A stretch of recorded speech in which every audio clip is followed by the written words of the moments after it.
नमस्कार दोस्तों।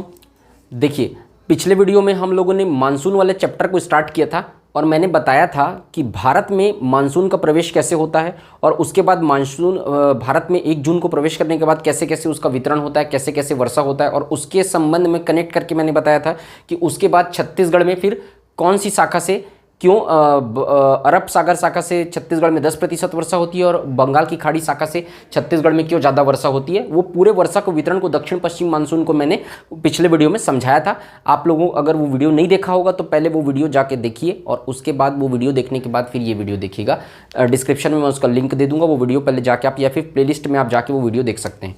तो आज का भी जो वीडियो है उसके आगे का वीडियो है, सेकेंड पार्ट जो है वो कि छत्तीसगढ़ में पहले तो हम लोगों ने देखा कि प्रवेश कैसे करता है मानसून छत्तीसगढ़ में। अब मानसून का क्या प्रभाव रहता है, कितनी ऋतुएं पाई जाती हैं छत्तीसगढ़ में, और छत्तीसगढ़ में कितने सेंटीमीटर वर्षा होती है, कितने इंच वर्षा होती है, कौन सी जलवायु पाई जाती है। तो जलवायु वाला जो बेसिक पोर्शन है वो हम लोग आज के वीडियो में कवर करेंगे। ये वीडियो बहुत इंपॉर्टेंट है, आगे आगामी जितने भी एग्जाम्स आने वाले हैं, पीएससी का जो पेपर जो एस्पिरेंट तैयारी कर रहे हैं उसके लेवल तक जाके हम लोग इसको डील कर रहे हैं। मतलब उस बहुत डीप में ले जाके मैं बता रहा हूँ, इसके बाहर का आप लोगों को पढ़ने की ज़रूरत नहीं है। ठीक है, तो इसमें आपको वीडियो में पूरी चीज़ें क्लियर हो जाएगी। आई होप आप सबको ये वीडियो पसंद आएगा। अगर आपको मेरा प्रयास पसंद आए तो वीडियो को लाइक कीजिए, चैनल को सब्सक्राइब कीजिए, ज़्यादा से ज़्यादा शेयर कीजिए। हम लोग आज का वीडियो स्टार्ट करते हैं। ठीक है, चलिए देखते हैं। पहले देखिए छत्तीसगढ़ की जलवायु, यहाँ पे लिखा हुआ है छत्तीसगढ़ की जलवायु। अब वर्षा कैसे होती है छत्तीसगढ़ में, पहले तो देखिए मानसूनी हवाओं से वर्षा होती है, मानसूनी हवाओं से, दक्षिण पश्चिम मानसून से। तो मैंने वो कैसे वर्षा होती है मैंने बता दिया था उसको पिछले वीडियो में कि मानसूनी हवाओं से वर्षा होती है, दक्षिण पश्चिम मानसून कैसे प्रवेश करता है। ठीक है, तो मानसूनी हवाओं से छत्तीसगढ़ में वर्षा होती है। अब देखिए जलवायु, इसमें 3 तरीके से सवाल बनता है। कभी कभी पूछ देता है छत्तीसगढ़ की जलवायु में ये 4 ऑप्शन में ये एक ऑप्शन रहेगा, ये ऑप्शन रहेगा, ये ऑप्शन रहेगा। मतलब तीनों ऑप्शन एक साथ नहीं रहेगा, एक ऑप्शन रहेगा, बाकी 3 अन्य ऑप्शन रहेंगे। ठीक है, तो तीनों को समझते हैं कि ये क्यों है जलवायु। सबसे पहले देखिए उष्णकटिबंधीय मानसूनी जलवायु। छत्तीसगढ़ में कौन सी जलवायु है? उष्णकटिबंधीय मानसूनी जलवायु। ये क्यों बोलते हैं यहां से समझना है आप लोगों को। देखो ये पृथ्वी है, ठीक है ना। अब देखो यहां पर का जो है वो ये जो इक्वेटर है, ठीक है, पिछले वीडियो में मैं समझाया था। ये इक्वेटर मतलब क्या होता है? विषुवत रेखा, मतलब भूमध्य रेखा या विषुवत रेखा बोलते हैं इसी को। तो ये भूमध्य रेखा इक्वेटर, ये भूमध्य रेखा पृथ्वी को 2 भागों में बांटता है, उत्तर वाला क्षेत्र उत्तरी गोलार्ध, दक्षिण वाला क्षेत्र दक्षिणी गोलार्ध। तो ये जो भूमध्य रेखा का ये वाला जो लाल पोर्शन आपको दिख रहा है, ये वाला जितना भी पोर्शन है, ये वाला यहाँ से यहाँ तक का जो पोर्शन है, इसके उष्णकटिबंधीय या भूमध्य रेखा के 23.5 डिग्री उत्तर और 23.5 डिग्री दक्षिण, 23.5 डिग्री उत्तर में कर्क रेखा है, 23.5 डिग्री दक्षिण में मकर रेखा है। ये मैंने आप लोगों को पिछले वीडियो में भी बताया था। तो ये जो 23.5 डिग्री उत्तर और 23.5 डिग्री दक्षिण का जो क्षेत्र है, इसको उष्णकटिबंधीय क्षेत्र कहते हैं। क्यों उष्णकटिबंधीय क्षेत्र कहते हैं? उष्ण मतलब गर्म और कटिबंध।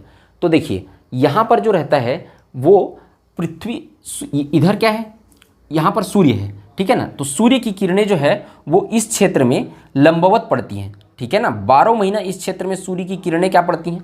लंबवत पड़ती हैं।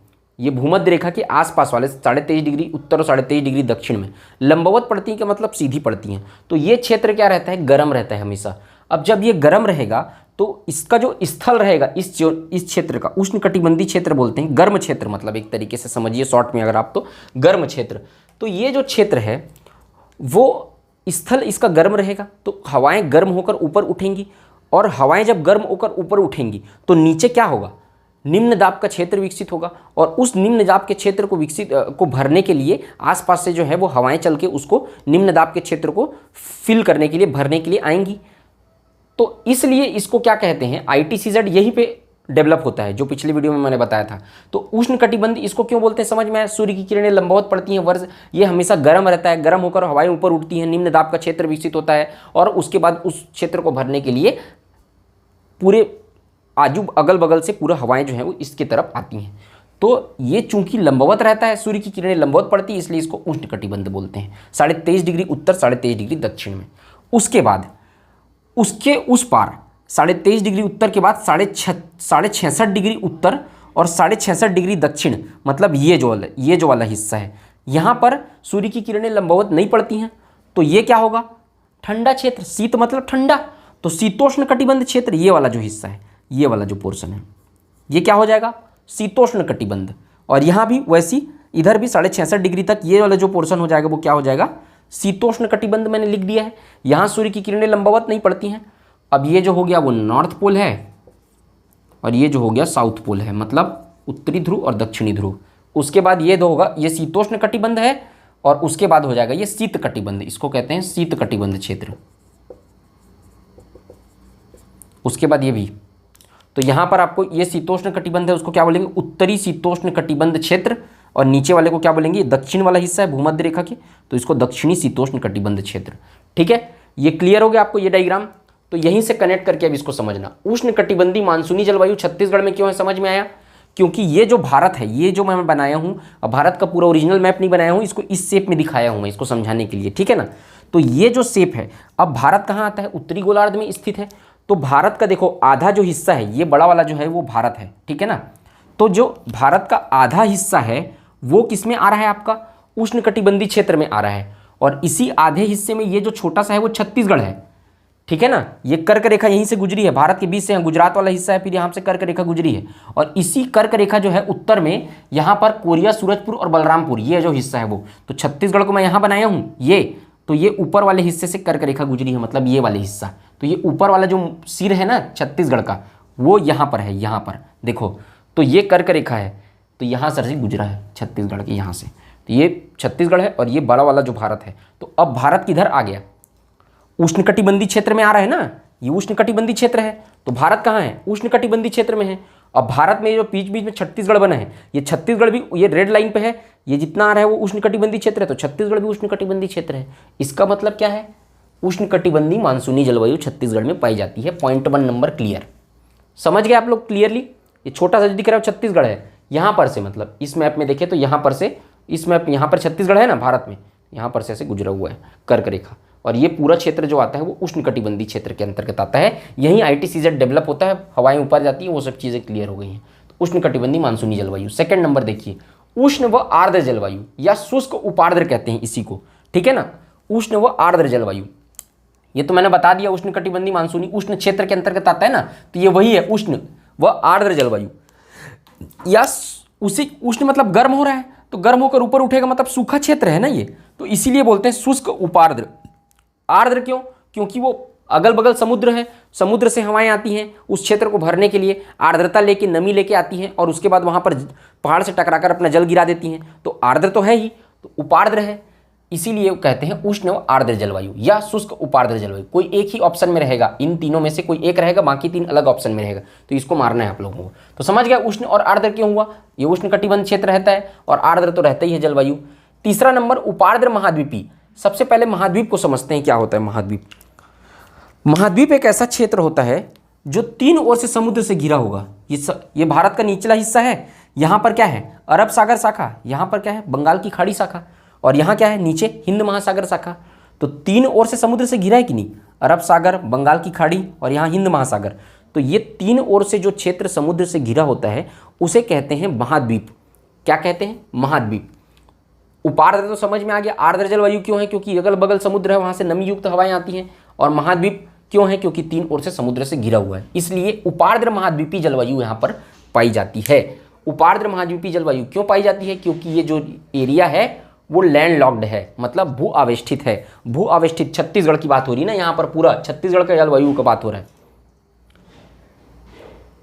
अब ये चूंकि महाद्वीप ये है, ठीक है, महाद्वीप भारत है। अब भारत महाद्वीप है तो छत्तीसगढ़ भी तो महाद्वीप के अंतर्गत ही आ रहा है, तो छत्तीसगढ़ भी महाद्वीपी, उपार्द्र महाद्वीपी जलवायु। अब भू आवेष्टित क्यों है, भू आवेष्टित का मतलब चारों ओर क्या है, सरफेस से घिरा हो, लैंड लॉक्ड हो, कोई समुद्र तटीय सीमा नहीं हो, उसको क्या कहते हैं, भू आवेष्टित। तो छत्तीसगढ़ क्या है, एक भू आवेष्टित राज्य है।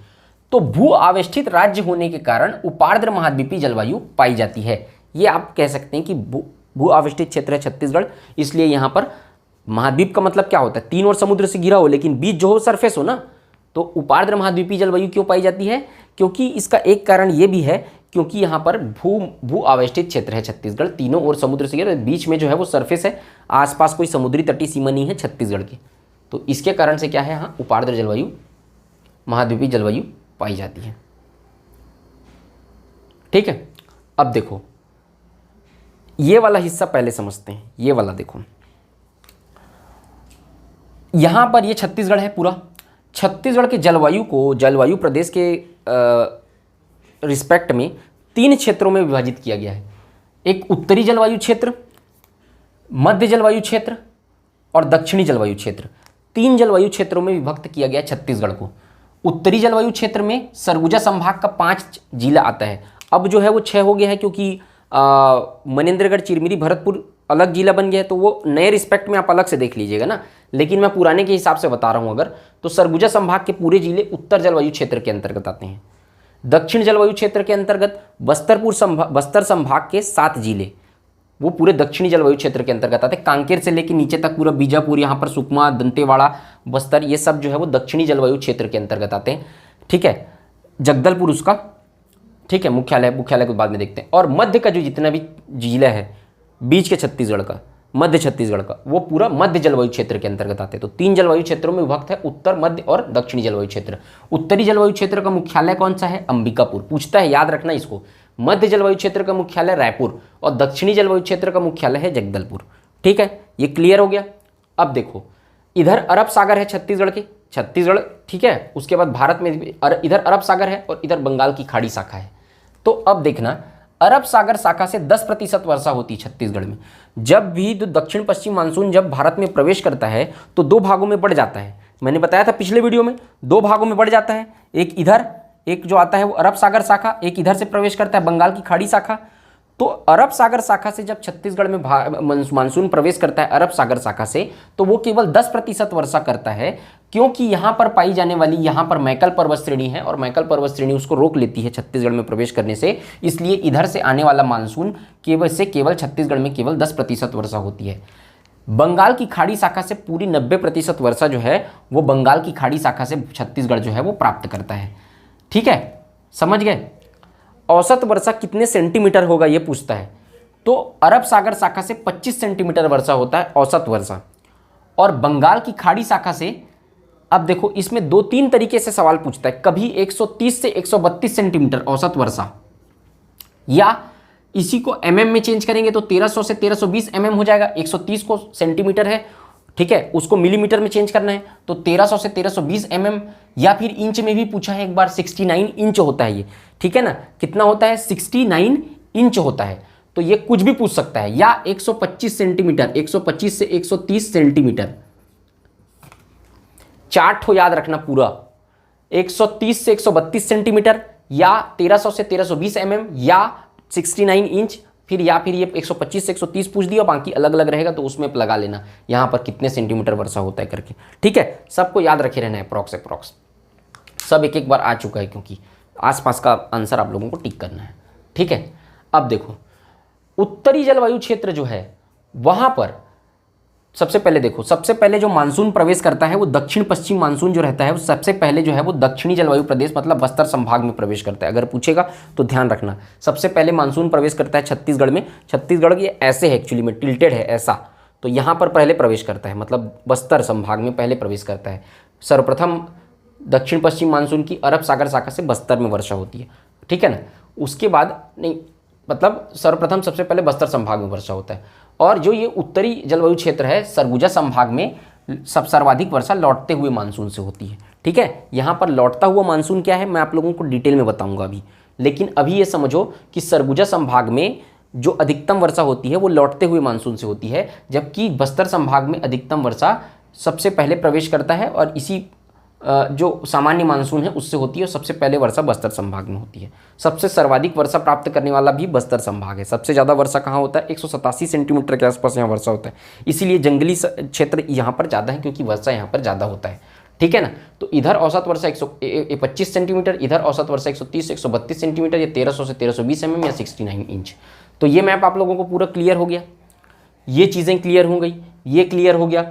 अब देखते हैं यहाँ पर कितनी ऋतुएं पाई जाती हैं। छत्तीसगढ़ में मुख्य रूप से 3 ऋतुएं पाई जाती हैं। ठीक है ना, कितनी ऋतुएं? 3 ऋतुएं, क्योंकि भारत में भी 3 ही ऋतुएं पाई जाती हैं, ग्रीष्म ऋतु, वर्षा ऋतु और शीत ऋतु। 3 ऋतुओं के बारे में पढ़ना है अपने को। तो यहाँ पर दिया हुआ ये टेबल आप लोग बना लेना कि ग्रीष्म ऋतु किस माह में किस माह तक रहता है। गर्मी, समर, मार्च से जून तक कहाँ क्या पाया जाता है? गर्मी का सीजन पाया जाता है, ग्रीष्म ऋतु पाया जाता है। उसके बाद वर्षा ऋतु यानी कि है ना। वर्षा ऋतु बरसात का सीजन जून से सितंबर तक रहता है। शीत ऋतु विंटर सीजन अक्टूबर से फरवरी तक रहता है, ठीक है। सबसे ज़्यादा वर्षा, सर्वाधिक मतलब सबसे ज़्यादा गर्मी कौन से माह में पड़ता है, तो मई जून में सबसे ज़्यादा गर्मी पड़ता है। उसके बाद वर्षा सब कुछ पूछ चुका है ना, ये पूछता है सबसे ज़्यादा बारिश कौन से माह में होती है, जुलाई अगस्त में छत्तीसगढ़ में। और सबसे ज़्यादा ठंड दिसंबर जनवरी में पड़ता है छत्तीसगढ़ में। सबसे ज़्यादा गर्मी वाला क्षेत्र और जिला, दो चीज़ अलग अलग याद रखना है। सबसे ज़्यादा गर्मी वाला क्षेत्र, सबसे ज़्यादा ठंडी वाला क्षेत्र और जिला अलग अलग, फिर सबसे ज़्यादा ठंडी वाला क्षेत्र और जिला अलग अलग पूछता है। तो अगर क्षेत्र पूछा सबसे ज़्यादा गर्मी वाला क्षेत्र तो आएगा चांपा, जांजगीर चांपा जिला का। सबसे ज़्यादा वर्षा वाला क्षेत्र अबूझमाड़, सबसे ज़्यादा वर्षा वाला क्षेत्र पूछा तब अबूझमाड़ आएगा। और सबसे ज़्यादा ठंड मतलब शीत ऋतु वाला क्षेत्र कौन सा है, मैनपाट। जबकि जिला पूछा सबसे ज़्यादा गर्मी वाला जिला रायगढ़, तो देखो सबसे ज़्यादा गर्मी वाला क्षेत्र पूछा तो चांपा, लेकिन सबसे ज़्यादा गर्मी वाला जो क्षेत्र होगा जिला होगा वो रायगढ़ होगा, जिला, ठीक है। वैसे ही सबसे ज़्यादा वर्षा वाला क्षेत्र अबूझमाड़ और सबसे ज़्यादा वर्षा वाला जिला जो होगा वो जसपुर। सबसे ज़्यादा ठंड कहाँ पड़ता है, मैनपाट में, जबकि सबसे ठंडा जिला कौन सा है, सरगुजा, ठीक। तो ये हो गया आपका ये टेबल, इसको आप लोग नोट करके रखिएगा और यहीं से क्वेश्चन आता है, इसको याद करके रखना, ठीक है। क्षेत्र और जिला तो आप लोग को याद रखना पड़ेगा। मानसून का प्रवेश, छत्तीसगढ़ में मानसून का प्रवेश होता है 10 से 15 जून। 1 जून को मानसून प्रवेश कहाँ होता है, भारत में मानसून प्रवेश 1 जून को। केरल के मालाबार तट पे वर्षा, मालाबार तट पे क्या है, केरल, वहाँ पर वर्षा करता है 1 जून को, मानसून प्रस्फोट जिसको बोलते हैं। बहुत 200-250 सेंटीमीटर वर्षा होता है। लेकिन छत्तीसगढ़ पहुँचते पहुँचते तक मैंने पिछले वीडियो में समझाया था 10 से 15 जून हो जाता है। शीतकालीन वर्षा मतलब ठंड में जो वर्षा होती है वो छत्तीसगढ़ में कहाँ से होती है, पश्चिमी विक्षोभ से होती है। पश्चिमी विक्षोभ क्या है, पश्चिमी विक्षोभ एक शीतोष्ण चक्रवात है, ठंडा चक्रवात है एक तरीके से, शीतोष्ण चक्रवात। पश्चिमी विक्षोभ एक शीतोष्ण चक्रवात है जो भारत के पश्चिम क्षेत्र में, भारत के पश्चिम में, है ना, भूमध्य सागर से उठने वाला एक चक्रवात है, भूमध्य सागर से। अब आप लोग वर्ल्ड मैप देखेंगे तब आप लोगों को समझ में आएगा। तो भारत के पश्चिम में भूमध्य सागर से उठने वाला एक चक्रवात है पश्चिमी विक्षोभ, जो लाल सागर और बाकी जब सब सागर के ऊपर से होते हुए और वहाँ की नमी को ग्रहण करते हुए भारत में जब उस प्रवेश करता है, वो चक्रवात जब भारत में प्रवेश करता है तो उसको क्या कहते हैं, पश्चिमी विक्षोभ कहते हैं, क्योंकि ये पश्चिम से आया हुआ है। इसलिए जब भारत में प्रवेश करने के बाद उसको क्या कहते हैं, पश्चिमी विक्षोभ। ये बेसिकली एक शीतोष्ण चक्रवात है, ठीक है। अब इसको समझने के लिए आपको इंडियन ज्योग्राफी में जाना पड़ेगा, तो इसको डिटेल में मत समझो, मैं आपको शॉर्ट में इस चीज़ का बता रहा हूँ। पश्चिमी विक्षोभ एक शीतोष्ण चक्रवात है जो भारत के पश्चिम में भूमध्य सागर से उठता है और ऊपर से बाकी सब सागर को क्रॉस करते हुए जब भारत में प्रवेश करता है वो चक्रवात, तो उसको पश्चिमी विक्षोभ कहते हैं। पश्चिमी विक्षोभ से हिमालयी प्रदेश जो है, जैसे कि उत्तराखंड है, हिमाचल प्रदेश है, जम्मू कश्मीर है, वहां बर्फबारी के रूप में वर्षा होती है, बर्फ गिरता है ना, वो इसी पश्चिमी विक्षोभ के कारण बर्फ गिरता है ठंड के माह में, ठीक है ना। और जो सरफेस वाला एरिया है, मतलब कि जो स्थल आकृति वाला एरिया है, हरियाणा है और पंजाब है, दिल्ली है, ये सब क्षेत्र में जो वर्षा होती है वो ठंड के समय वो भी पश्चिमी विक्षोभ से होती है। और वो जो होती है वर्षा बारिश की बूंदों के रूप में होती है, जबकि जो हिमालयी प्रदेश है, जम्मू कश्मीर, उत्तराखंड, हिमाचल प्रदेश, वहाँ पर बर्फबारी के रूप में होती है। कब, ठंड में वर्षा। तो पूरे भारत में जो शीतकालीन वर्षा होती है ठंड में, वो पश्चिमी विक्षोभ के कारण ही होती है।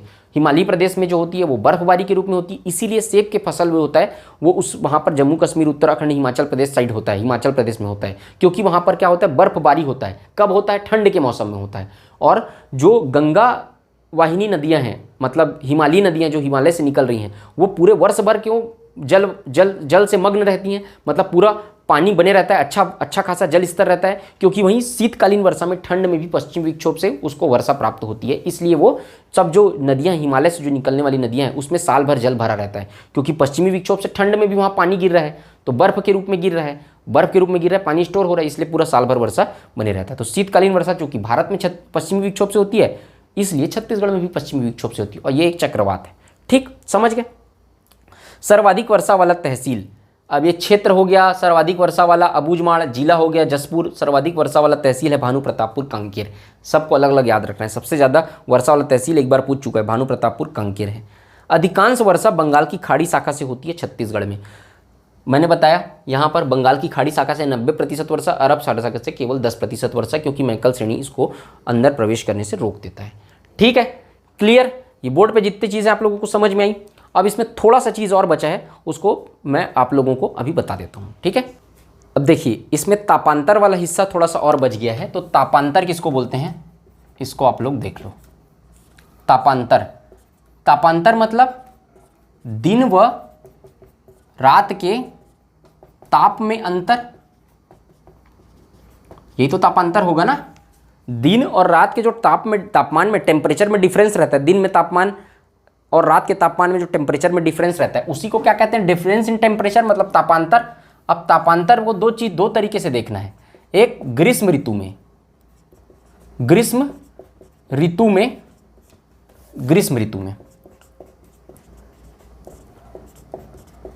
में तापांतर, और एक शीत ऋतु में, मतलब ठंड में। इसको पूछता है गर्मी में तापांतर कहाँ ज़्यादा रहेगा, मैदानी इलाका में। क्यों ज़्यादा रहेगा, मैदानी इलाका जो रहेगा गर्मी में, वो इस मैदानी इलाका क्या रहेगा, पत्थर रहेगा, स्थल रहेगा ना। तो स्थल रहेगा तो क्या होगा, जल्दी गर्म हो जाएगा धूप में, ठीक है ना। गर्मी में क्या होगा, धूप में जल्दी गर्म हो जाएगा, और रात को क्या होता है, जल्दी ठंडा भी हो जाता है वो। तो ठंडा जल्दी हो जाता है, तो दिन में टेम्परेचर बहुत ज़्यादा रहता है और रात में टेम्परेचर कम रहता है। तो ग्रीष्म ऋतु में तापांतर सबसे ज़्यादा कहाँ रहेगा, दिन और रात के ताप में अंतर सबसे ज़्यादा मैदानी क्षेत्र में रहता है। और शीत ऋतु में तापांतर पहाड़ी क्षेत्र में ठंड के समय में जल्दी गर्म होगा और जल्दी ठंडा हो जाएगा। कौन सा, पहाड़ी क्षेत्र।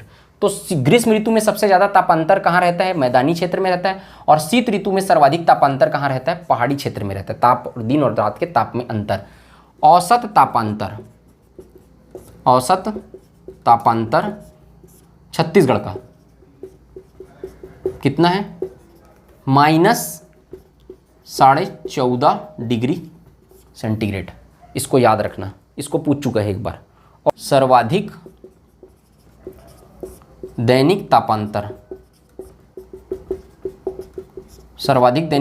रहता है मार्च माह में, क्योंकि गर्मी सबसे ज़्यादा इसी माह में पड़ता है, मतलब मार्च में लगभग गर्मी अच्छा खासा पड़ता है।